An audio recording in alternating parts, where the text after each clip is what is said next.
My husband chose his thieving mother over me. What I did next made them both regret it. My mother-in-law has always believed no woman was good enough for her precious son. She made this very clear from the moment my husband and I started dating. She told me I was not good enough for him on multiple occasions, and never missed an opportunity to criticize me. My husband never defended me either. Whenever she and I argued, he would stay quiet and refuse to pick a side. This created a huge rift in our relationship from the start. Something important to know is that my mother-in-law has a history with theft. She was arrested about 20 years ago for stealing around $500 worth of jewelry from a department store. Knowing this, I was always careful not to leave my belongings out when she visited. Over the past year, she started visiting more frequently, about twice a month, usually without any warning. My husband would welcome her with open arms and tell me to start cooking because his mama was here. The visits themselves became less hostile over time. She stopped making comments about my background and stopped trying to convince us of her wild theories. I thought maybe she was finally warming up to me. Then about 6 months ago, I noticed something strange. After one of her visits, I went to do my skincare routine and realized one of my expensive creams was missing. I searched everywhere but could not find it. I did not suspect her at first. The next time she visited, another cream went missing. Then my empty AirPod case disappeared from my drawer. That is when I started connecting the dots. I told my husband about my suspicions, and he immediately shut me down. He called me irresponsible and said I probably misplaced everything. We argued about it and did not speak for days. I knew something was off, so I ordered 2 small cameras and placed one in the bathroom and one in our bedroom without telling anyone. My only goal was to confirm my suspicions. The next time she visited, I watched the footage, and there she was. She went straight to my bedroom drawer and took a pair of earrings from my jewelry box. She was getting bolder. I wanted to confront her right then, but I stopped myself. I had a better idea. I decided to keep recording and collecting evidence over time. Every single visit for the next several months, I caught her stealing something. She took more skincare products. She took a bracelet. Then she took something that crossed a major line. She stole my watch. This was an expensive piece I only wore a few times a year, and she knew that. She clearly thought I would not notice for months, and by then there would be no way to trace it back to her. After 8 months, I had recorded 7 separate instances of her stealing from me. The total value was around $2,500. I gathered all the footage and went to the police station without telling anyone. I did not tell my husband or any family members because I knew it would get back to her. I also worried my husband would take her side like he always did. I filed the report and she was arrested shortly after. The police found everything in her house. She was not even trying to sell the items. The skincare creams were almost empty. The watch had clearly been worn. The AirPod case was dirty. She was using my things like they belonged to her. After her arrest, she called my husband immediately. He came home in a panic and started screaming at me. He called me an evil monster and said I had destroyed his family. He told me he was going to bail her out right now and demanded I drop the charges immediately. Then he said 2 words that changed everything. He said, "or else."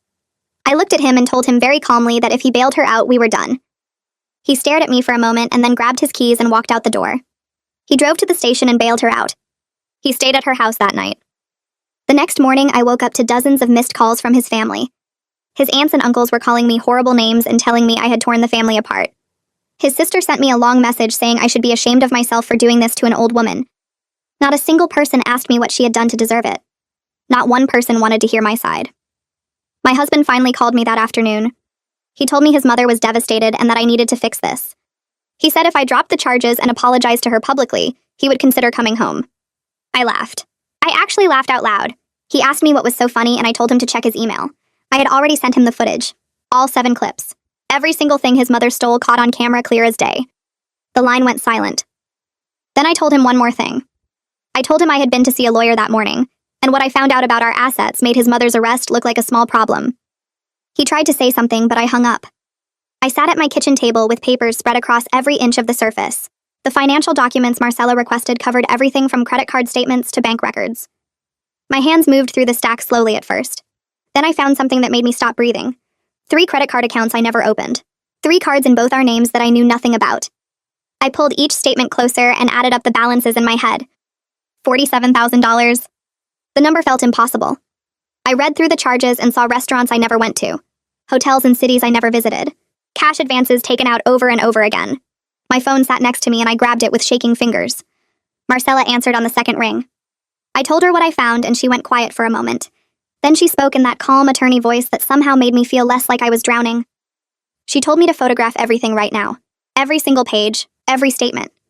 Do not let him know I discovered this. She explained something about dissipation of marital assets, and how this would strengthen my case significantly. I barely heard the legal terms because my brain kept circling back to that number. $47,000 he spent without telling me. I hung up and started taking pictures with my phone. Each photo felt like evidence of a crime.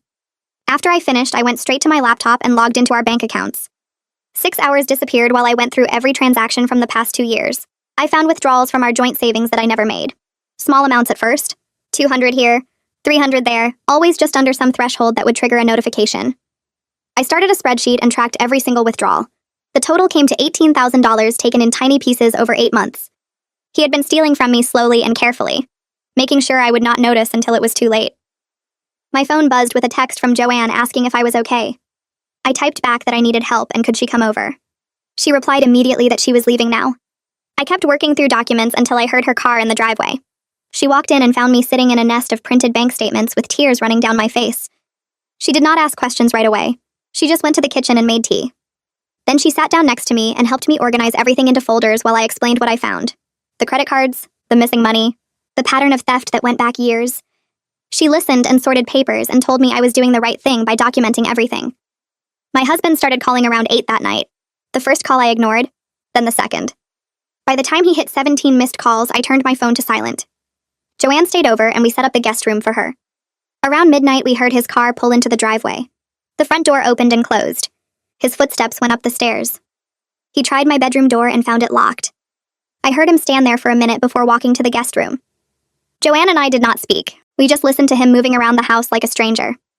Morning came too fast. I got dressed and went downstairs to find him sitting at the kitchen table. He looked exhausted and angry at the same time. His eyes had dark circles under them and his hair stuck up in weird directions. He stood up when he saw me and started talking immediately. Why did I send him those videos? Why was I ignoring his calls? He acted like I had done something wrong to him. Like I was the problem in this situation. His voice got louder with each question and I just stood there letting him talk. When he finally stopped, I spoke very calmly. I told him I wanted him to leave the house today. Then I picked up the credit card statements from the counter where I left them and slid them across the table. His face went completely white. All the color drained out like someone pulled a plug. He picked up the top statement and his hands started shaking. He looked at the second one, then the third. His mouth opened, but no sound came out. He finally found his voice and tried to explain. His mother needed money for legal fees. She had medical bills. He was just helping family. The words came out fast and desperate. I waited until he finished and then I pointed out what he actually did. He stole from our joint accounts. He opened fraudulent credit cards in my name. He took money that belonged to both of us and gave it to his thieving mother. That made him a thief just like her. I said each word slowly, so he would understand exactly what I meant. His face changed from white to red. He got angry and told me I was being dramatic. Married couples share finances, so it was not really stealing. He kept talking about how I was overreacting and blowing things out of proportion. Joanne walked into the kitchen right at that moment. She looked at him and told him he had 2 hours to pack his essentials and get out of this house. Her voice did not shake at all. My husband looked shocked that Joanne was there. He tried to argue with her, told her this was between him and his wife. She pulled out her phone and held it up. She said very clearly that she was calling the police if he was not gone in 2 hours. He stared at her for a long moment. Then he looked at me. I did not say anything. He turned and stormed upstairs. We heard him throwing things into suitcases, drawers slamming, closet doors banging, the sounds of him packing up his life and leaving. My phone rang while he was still upstairs throwing things around. I saw Marcella's name on the screen and stepped into the living room to answer. She told me the prosecutor was moving forward with the case against my mother-in-law. The evidence was too clear to ignore. Then she said something that made my chest feel tight. They found additional stolen items at her house that matched other police reports from the neighborhood. She had been stealing from multiple people for months, maybe years. I thanked Marcella and hung up just as I heard his footsteps on the stairs. He came down carrying 3 suitcases, one in each hand and one tucked under his arm. He stopped in the doorway and looked at me with this expression I had never seen before. Pure hate. He opened his mouth and told me I was going to regret this. His voice was cold and flat. I walked over to the table where I left the envelope Marcella gave me that morning and picked it up. I held it out to him without saying anything. He set down 2 of the suitcases and took the envelope from my hand. I watched him open it and pull out the papers inside. It was a formal letter from Marcella stating that I was filing for divorce, and he was not to return to the house or contact me except through lawyers. His eyes moved across the page and I could see his jaw getting tighter with each line he read. When he finished, he looked up at me and his hands started shaking. Not the nervous kind of shaking, the angry kind. He called me vindictive. He said I was destroying his family over a few borrowed items. Those were his exact words. Borrowed items. Like his mother had asked permission and planned to return everything. He kept talking about how I was overreacting and making everything worse than it needed to be. He refused to say the word stealing. He refused to acknowledge what she actually did. He also refused to acknowledge the $47,000 in fraudulent credit cards or the money he took from our accounts. He just kept saying I was tearing the family apart. I did not argue with him. I did not defend myself. I just stood there and waited for him to finish. When he finally stopped talking, I told him Joanne was calling the police if he was not gone in 5 minutes. He grabbed his suitcases and walked out the front door. He did not slam it. He just pulled it closed behind him very carefully like he was trying to maintain some kind of dignity. I watched through the window as he loaded everything into his car. Joanne came and stood next to me. We both watched him drive away. After his car disappeared down the street, Joanne pulled out a bag from the hardware store. She bought new locks for all the doors while I was meeting with Marcella. We spent the next hour changing them. She showed me how to use the drill and I helped her line up the new deadbolts. When we finished, I called the security company and updated all the access codes. The person on the phone asked if I wanted to add any new emergency contacts, and I gave them Joanne's number. I felt relieved and scared at the same time. Relieved that he was gone and could not just walk back in whenever he wanted. Scared about what would happen next and how bad this would get before it was over. That afternoon, I drove to Marcella's office for our scheduled meeting. She had a corner office on the 3rd floor of a building downtown. The waiting room had nice furniture and art on the walls. Her assistant told me to go right in. Marcella was sitting behind her desk reviewing papers when I walked in. She looked up and smiled, but it was not a happy smile. It was the kind of smile that said she knew this was going to be difficult, but we would get through it. She gestured to the chair across from her desk, and I sat down. She spent the next 40 minutes explaining the divorce process in detail. She used words I did not fully understand at first, like discovery and deposition and marital assets. She drew diagrams on a notepad to show me how the timeline would work. She explained that given the financial fraud and his choice to bail out his mother after my ultimatum, I had a very strong case for fault-based divorce. She said the judge would likely be sympathetic to my position, especially with all the documented evidence. She asked me questions about our finances and our property and how long we had been married. I answered everything as clearly as I could, but my head was spinning. When we finished going through the process, she leaned back in her chair and looked at me seriously. She told me I needed to freeze all joint accounts immediately. She said I should open new individual accounts at a different bank, not just a different branch of the same bank. She also suggested I get a credit monitoring service to make sure he did not open any more fraudulent accounts in my name. She said people do desperate things during divorces and I needed to protect myself financially. I wrote down everything she told me to do. She gave me a list of banks and credit monitoring services she recommended. Before I left, she reminded me not to communicate with him directly about anything. Everything had to go through the lawyers now. I went straight to a new bank after leaving her office and opened a checking and savings account. The banker asked if I wanted to add anyone else to the accounts, and I said no, just me. I transferred half of what was left in our joint savings before I froze the account. Marcella said I was entitled to half and I should take it before he tried to drain everything. The banker helped me set up the credit monitoring service too. She was patient and explained how it worked and what alerts I would get. When I finished at the bank, I sat in my car for a few minutes just breathing. Everything felt surreal. 2 days ago, I was married and living in my house with my husband. Now I was changing locks and opening separate bank accounts and meeting with divorce lawyers. Over the next 2 days, my phone exploded with messages from his family. His aunts and uncles and cousins all had my number and they used it. They called me every horrible name imaginable. His Aunt Teresa started a group chat specifically to harass me. She added 12 family members to it and they all took turns sending me messages about what a terrible person I was. They said I destroyed the family. They said his mother was a sweet old lady who made a mistake. They said I was cruel and heartless for pressing charges. His cousins started posting things on social media. They did not use my name, but it was obvious who they were talking about. Vague posts about family loyalty and forgiveness and how some people care more about material things than relationships. I screenshot every single message, every text and every social media post and every voicemail. I created a folder on my computer and saved everything with dates and times. Then I forwarded it all to Marcella. She called me back within an hour. She said this behavior actually helped our case. She said it showed a pattern of harassment and intimidation. She was already drafting cease and desist letters to send to the family members who were most aggressive. She told me not to respond to any of them. Not a single message. Just keep documenting everything and sending it to her. 3 days after I filed for divorce, Marcella called me with news. My husband's lawyer, Conrad Pennington, had contacted her trying to negotiate a quick settlement. She said Conrad suggested we divide assets 50-50 and both walk away. No fault divorce. Clean break. She laughed when she told me this. She said it was obvious they were hoping I would not pursue the credit card fraud issue. They wanted to settle fast before I could dig deeper into the finances. Marcella told Conrad we were rejecting the offer completely. She had already filed motions to freeze all marital assets and require a full forensic accounting of our finances. She said we were not settling for anything less than what I deserved, and what I deserved was a lot more than half after what he did. She sounded almost excited when she talked about the forensic accounting. She said once we got a professional to review everything, we would probably find even more financial misconduct. I felt something shift inside me when she said that. I realized I was not just protecting myself anymore. I was making sure he faced real consequences for everything he did. I walked back into my office building on Monday morning after 3 days away, and everything looked different somehow. The familiar lobby felt strange. My badge scanned at the security gate, and I rode the elevator up to the 4th floor where my desk waited. When I stepped through the glass doors into the open workspace, several of my coworkers looked up. Sarah from accounting came over immediately and touched my arm. She asked if I was okay because she heard I was dealing with some personal stuff. I told her very briefly that I was going through a divorce and needed to handle some legal things. She nodded and said she was sorry, and if I needed anything to just ask. 2 other coworkers stopped by my desk throughout the morning with similar messages. Nobody asked for details, and I was grateful for that. Around 11, my boss Angela knocked on the frame of my cubicle and asked if I could come to her office for a minute. My stomach dropped because I worried she was upset about the time off, but when I sat down across from her, she smiled gently. She said she wanted me to know the company was supportive during difficult personal situations. She told me if I needed flexible scheduling for legal appointments or court dates, to just let her know in advance and we would work it out.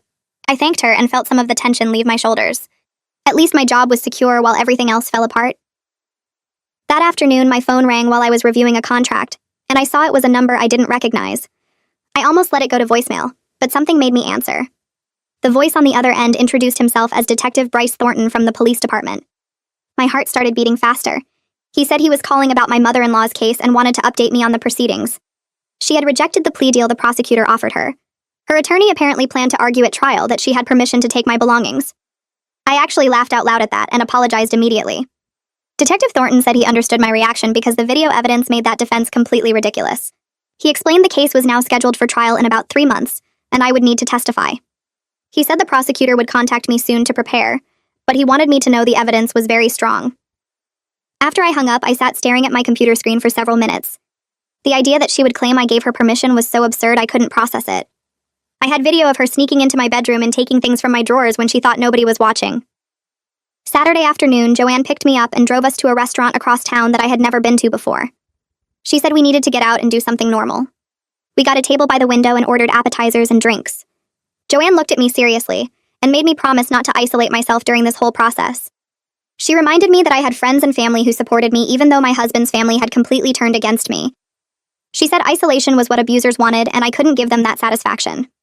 I promised her I would try to stay connected and not shut everyone out. We spent the rest of dinner talking about her job and her kids, and normal things that had nothing to do with divorce or theft or legal proceedings. For a few hours, I almost felt like a regular person again. The following Tuesday, I found a large envelope in my mailbox when I got home from work. The return address showed it was from Conrad Pennington's law office. I opened it carefully and found a formal discovery request asking for copies of the videos I had shown my husband. There were other requests too for financial documents and communication records. I immediately texted Marcella a photo of the documents. She called me back within 20 minutes and said this was completely expected. She told me we would comply with everything, but only through proper legal channels. She explained it was important to maintain chain of custody for the videos, since they were also evidence in the criminal case against my mother-in-law. She said she would handle all the responses, and I should just forward her any other legal documents that arrived. She sounded calm and professional, and that helped me feel less anxious about the whole thing. 3 days later, Marcella called me with news about the forensic accountant she had hired. He finished his initial review of our financial records and found even more problems than I had discovered on my own. My husband had been transferring money to his mother's accounts for the past 3 years. The total amount was $32,000. All of it done without my knowledge or permission. Some transfers were labeled as loans, but there was no documentation and no repayment. Other transfers had vague descriptions like family assistance or emergency help. Marcella said this was clear evidence of financial misconduct during the marriage. She explained that in our state, this kind of behavior could affect how assets were divided in the divorce. She was already drafting an emergency motion to prevent him from accessing any remaining joint funds. She sounded almost excited when she talked about it. The judge granted Marcella's emergency motion the very next day. I got the notification through email from her office. All joint accounts were now frozen, and my husband couldn't access them without court approval. Marcella said the judge was clearly not impressed with his financial behavior. She attached a copy of the order which laid out very specifically that he had engaged in financial deception and misconduct. Reading those words in an official court document felt validating in a way I hadn't expected. Someone in authority was acknowledging that what he did was wrong. 2 days after that, I was walking to my car in the parking lot after work when I heard someone calling my name. I turned around and there was my husband walking quickly toward me from across the lot. My whole body went cold. He started saying he needed to talk to me and we had to figure this out. I backed toward the building and told him he wasn't supposed to contact me. He kept walking closer, saying this was ridiculous and we were still married and he had a right to talk to his wife. I pulled out my phone and called building security. Within minutes, 2 security guards came out and I explained there was a legal order for no direct contact. They asked him to leave immediately. He started yelling at me across the parking lot that I was ruining his life and destroying his family. The guards escorted him off the property while he kept shouting. I stood there shaking and one of the guards stayed with me until I got in my car. That evening, I went straight to Marcella's office and told her what happened. She immediately started drafting a restraining order petition based on the workplace incident and the continued harassment from his family. She said showing up at my workplace after being told to only communicate through attorneys was serious. We filed the petition that night and the temporary restraining order was granted within 24 hours. The order prohibited him from coming within 500 feet of me or my workplace. Marcella said violations of restraining orders were taken very seriously, and if he tried anything else, he could face criminal charges. The next week, Conrad contacted Marcella with another settlement offer. This one was slightly better than the first attempt, but still assumed I would accept responsibility for half of the fraudulent debt my husband created. Marcella called me and we discussed it for about 30 minutes. She said the offer was insulting given everything we now knew about his financial misconduct. She responded to Conrad with our counter-demand that my husband accept full responsibility for all debts he created without my knowledge. She also demanded he cover my legal fees since his behavior necessitated the divorce. She told me Conrad sounded frustrated when she laid out our position, but that was his problem, not ours. 2 weeks after I filed for divorce, the preliminary hearing arrived. I sat in the courthouse waiting room with Marcella reviewing documents until they called our case. Walking into the courtroom felt surreal. My husband sat at a table on the other side with Conrad beside him. He wore a suit I had never seen before, and his hair was cut shorter than usual. He wouldn't look at me the entire time. The judge reviewed the initial filings and the emergency motions. She asked both attorneys to summarize their positions. Marcella laid out the evidence of theft and financial fraud very clearly. Conrad tried to argue that this was just a marital dispute being blown out of proportion. The judge looked unimpressed with that argument. She pulled out a thick folder and started going through the evidence piece by piece. The video clips played on a screen mounted to the wall, and I watched my mother-in-law steal from me 7 separate times. The judge asked Marcella questions about the timeline and the total value of items taken. She explained everything clearly and showed the police report listing every recovered item. Conrad tried to interrupt several times, but the judge held up her hand and told him to wait his turn. When Marcella finished, the judge turned to Conrad and asked what his client had to say about the financial records. He fumbled through some papers and tried to claim my husband was just helping his elderly mother with expenses. The judge looked at the credit card statements showing $47,000 in debt and asked why none of this was disclosed to me. Conrad said something about marital finances being complicated, but his voice sounded weak. The judge cut him off and said this looked like clear financial misconduct regardless of his explanations. She reviewed the withdrawal records showing $18,000 taken from our joint savings in small amounts. She asked my husband directly if he thought this was acceptable behavior in a marriage. He stared at the table and mumbled something I couldn't hear. The judge told him to speak up and he said he was just taking care of his mother. She shook her head and said, "Taking care of family doesn't mean stealing from your spouse." Then she granted me exclusive use of the marital home until the divorce was finalized. Conrad tried to object, but she said the evidence of financial fraud made it clear I needed protection of assets. My husband's face turned red and he started to stand up, but Conrad grabbed his arm and pulled him back down. The judge said she was also ordering a full forensic accounting of all marital assets and debts.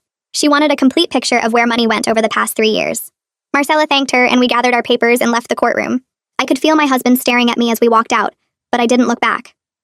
The harassment started that same afternoon. His sister called me 12 times in 2 hours, leaving messages that got progressively nastier. His aunt started a group text thread with me included and sent hundreds of messages calling me terrible names. They said I was tearing the family apart and destroying an innocent old woman. I blocked most of the numbers, but they kept finding new ways to contact me. Then 2 days later, I checked my work email and found 3 long messages from my mother-in-law. I have no idea how she got my work address since I never gave it to her. The first message was 5 paragraphs about what a horrible person I was.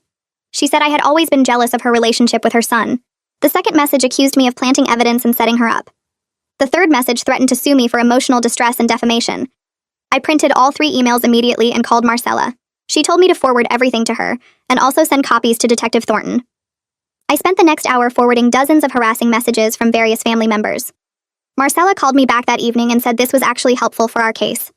The more they harassed me, the more it showed their true character. She also said my mother-in-law sending those emails was incredibly stupid. Marcella explained that my mother-in-law was currently out on bail for theft charges. One of her bail conditions was no contact with me whatsoever. By sending me those work emails, she violated her bail agreement. Marcella said she was going to contact the prosecutor immediately and file a motion to revoke bail. She explained that witness intimidation while out on bail was taken very seriously by judges. The prosecutor agreed with Marcella and filed the motion the next morning. I got a call from Detective Thornton 2 days later telling me my mother-in-law had been arrested again. This time the judge set bail much higher because she proved she couldn't follow court orders. My husband's family lost their minds when they found out. His sister left me a voicemail screaming that I was evil and vindictive. His mother's friends started posting about me on social media without using my name, but making it obvious who they meant. I documented everything and sent it all to Marcella. Despite all the anger directed at me, I felt relief knowing my mother-in-law couldn't harass me from jail. She would have to stay there until her trial unless someone came up with a lot more money for bail. 3 weeks after the hearing, the forensic accountant finished his complete report. Marcella called me to her office to go over the findings. I sat across from her desk while she explained what he discovered. My husband had been systematically taking money from our accounts for years. The credit cards were just the most obvious part. He also made cash withdrawals, transferred money to his mother's accounts, and paid her bills directly from our joint checking. The accountant traced every transaction going back 3 years. The total amount my husband diverted without my knowledge was $63,000. That included the credit card debt, the savings withdrawals, the direct transfers and payments made on her behalf. I felt sick looking at the numbers laid out in black and white. Marcella said this report was going to change everything in the divorce case. She planned to argue that I deserved a much larger share of remaining assets as compensation for his financial misconduct. The evidence was too clear for any judge to ignore. My husband had been stealing from me for years to support his mother, and I never had any idea. Marcella filed motions with the court requesting a 60-40 asset split in my favor. She attached the forensic accountant's full report showing every fraudulent transaction. She also requested that my husband be held responsible for all the debt he created without my knowledge. The judge would make the final decision, but Marcella felt confident given how clear the evidence was. She said judges don't look kindly on spouses who hide major financial decisions and rack up secret debt. The hearing for these motions was scheduled for 6 weeks out. In the meantime, I tried to focus on work and taking care of myself. The constant harassment from his family was exhausting, but I kept blocking numbers and documenting everything. Marcella assured me their behavior was only helping our case by showing their true character. I decided I needed professional help processing everything that happened. I found a therapist who specialized in divorce and family conflict. Her office was in a quiet building downtown, and I started seeing her twice a week. During our first session, I told her the whole story from beginning to end. She listened without interrupting and took notes occasionally. When I finished, she said something that hit me hard. She told me my husband's behavior showed who he really was all along. I just kept making excuses for him because I wanted to believe he would change. She said I had been hoping he would stand up for me eventually, but he never did. Not when his mother criticized me. Not when she stole from me. Not even when faced with clear evidence of her crimes. He chose her every single time, and I kept giving him chances. The therapy sessions helped me understand that I wasn't responsible for his choices. I didn't make him steal money or bail out his mother. Those were his decisions that showed his true priorities. I started feeling less guilty about the divorce and more confident that I made the right choice. 6 weeks after the forensic report was filed, I got a call from the prosecutor handling my mother-in-law's criminal case. She told me the trial date was set for 3 months out. She explained that I would need to testify about discovering the thefts and installing the cameras. She said the defense attorney would try to make me look vindictive, but the video evidence was too clear for that strategy to work. I asked if I should be worried about testifying, and she said no. The videos showed everything, and there was no way to explain away my mother-in-law taking my belongings 7 separate times. Detective Thornton called me later that same day to check in. He said the case was straightforward and I shouldn't stress about the trial. The evidence spoke for itself, and the prosecutor was good at her job. He reminded me that they found all the stolen items in her house, and many were clearly used. There was no reasonable explanation for why she had my things if she didn't steal them. Conrad contacted Marcella again with a new settlement offer. This was his 3rd attempt at negotiation. Marcella called me and read the offer over the phone. This time Conrad acknowledged the financial wrongdoing. He offered to have my husband accept full responsibility for all the fraudulent debts. He also proposed a 60-40 asset split in my favor. Marcella said this was a significant improvement from his previous offers. She thought Conrad finally realized they had no good defense against the forensic evidence. The numbers didn't lie, and no judge would believe my husband's claims about just helping family. I asked Marcella what she thought I should do.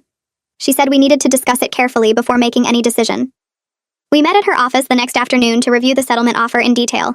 Marcella laid out all the documents on her conference table. She explained that accepting this offer would end the divorce much faster. If we rejected it and went to full trial, I might get a slightly better split. But she said a trial would take at least 6 more months and cost more in legal fees. She walked me through the math showing what I would receive under the settlement versus what I might get from trial. The difference wasn't huge when you factored in the additional time and legal costs. I asked her what she would do in my position. She said that was a personal decision only I could make. Some clients wanted to fight for every dollar on principle. Others wanted closure and to move forward with their lives as quickly as possible. I thought about it for a long time while Marcella waited patiently. I realized I didn't want to spend 6 more months fighting with my husband through lawyers. I wanted this finished, so I could start rebuilding my life. I told Marcella I would accept the settlement offer. She nodded and said she would contact Conrad to finalize the terms. The next 2 weeks were filled with paperwork. Marcella called me almost daily with updates about forms being filed and documents being processed. The divorce moved faster than I expected because we had the settlement agreement already signed and notarized. She told me the judge would review everything and sign the final decree within 30 days if there were no complications. I asked if there could be complications, and she said no. Everything was straightforward now that my husband accepted responsibility for the fraudulent debts and agreed to the asset split. I spent those weeks cleaning out closets and removing anything that reminded me of him. I donated his old clothes he left behind and threw away photos where his mother appeared. Joanne helped me pack up wedding gifts from his family, and I shipped them back with no return address. She laughed when I told her what I did and said his relatives probably deserved worse. The divorce became final on a Tuesday morning in late September. Marcella called me at work to tell me the judge signed the decree and it was officially over. I thanked her for everything she did, and she said I made her job easy by documenting everything so thoroughly. I went to lunch alone that day and sat in my car feeling this huge weight lift off my shoulders. My phone buzzed constantly with texts from Joanne asking how I felt, but I needed a few minutes to just sit with it. That evening, Joanne came over with wine and we sat on my back porch talking about what came next. She asked if I felt sad at all, and I said no. I felt relieved and free and ready to figure out who I was without constantly managing his mother's hostility. 2 weeks after the divorce finalized, I got a call from the prosecutor's office. They told me my mother-in-law's trial was scheduled for the first week of October and I needed to testify. I felt nervous about seeing her again, but Detective Thornton called me the next day to walk me through what would happen. He said I would testify about discovering the thefts and installing the cameras. The prosecutor would show the jury all 7 videos, and I would confirm when each theft occurred. He told me the defense attorney would try to make me look bad, but the evidence was too clear for that to work. The trial started on a Monday morning, and I wore a simple black dress and kept my hair pulled back. I sat in the witness waiting room until they called me, and my hands shook the whole time. When I walked into the courtroom, I saw my mother-in-law sitting at the defense table looking smaller than I remembered. My ex-husband sat in the gallery behind her, and he stared at me with pure hatred in his eyes. I ignored him completely and focused on the prosecutor, who smiled at me reassuringly. I took the oath and sat down in the witness box. The prosecutor asked me to explain how I discovered items were missing and why I installed the cameras. I told the jury everything in a calm, clear voice about the missing skincare products and the AirPod case, and finally my expensive watch. I explained that I installed cameras because my husband refused to believe me when I said his mother was stealing. The prosecutor played all 7 videos on a large screen and asked me to confirm the dates and identify the items being stolen in each clip. Watching those videos again in front of a jury felt surreal. There was my mother-in-law on camera going through my drawers and taking my belongings like she had every right to them. The jury watched silently, and I saw several of them shaking their heads. The defense attorney stood up for cross-examination and asked if I had ever given my mother-in-law permission to borrow anything. I said no. He asked if we had a hostile relationship, and I said yes, because she told me repeatedly I wasn't good enough for her son. He tried to suggest I set her up because I didn't like her, but I stayed calm and pointed out that she had a theft conviction from 20 years ago. The prosecutor objected and the judge sustained it, but the jury heard what I said.